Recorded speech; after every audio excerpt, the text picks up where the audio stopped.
જૂની fault lines trigger થઈ જાય કમ્યુનિટીઝની અને એ દિશામાં જઈ રહ્યું છે મયુર. એ વાત સાચી છે, કારણ કે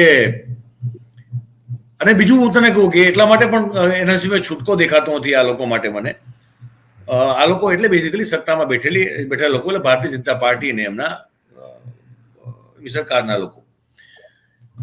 તમારી પાસે દેખાડવા માટે કશું નથી, તમે સમજો આખી વાતને. મેહુલ અને હિમાંશુ બંનેને હું કહું, આપણા દર્શકોને, હવે તો મને કોઈ બતાવે એમ કે ખરેખર હું જો તથ્યમાં ક્યાંય ચૂકતો હોઉં તો તમારું ધ્યાન દોરો, મને ટોકો તમે, તો તમારી વાતને હું સાથે એગ્રી થવા તૈયાર છું.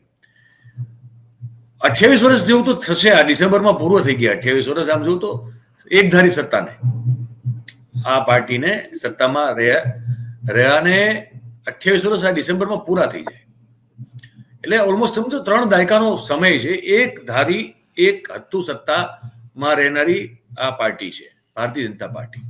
30 વર્ષનો 3 દાયકાનો ગાળો તમે પકડી લો તો 3 દાયકાના ગાળામાં રાજ્યમાં વસતા નાગરિકોને રાજ્ય સરકાર તરફથી એક જે સરકાર કોઈ પણ પાર્ટીની હોય પણ એના તરફથી જે બેઝિક મૂળભૂત સુવિધાઓ મળવી જોઈએ અને એમાં વધારો થવો જોઈએ.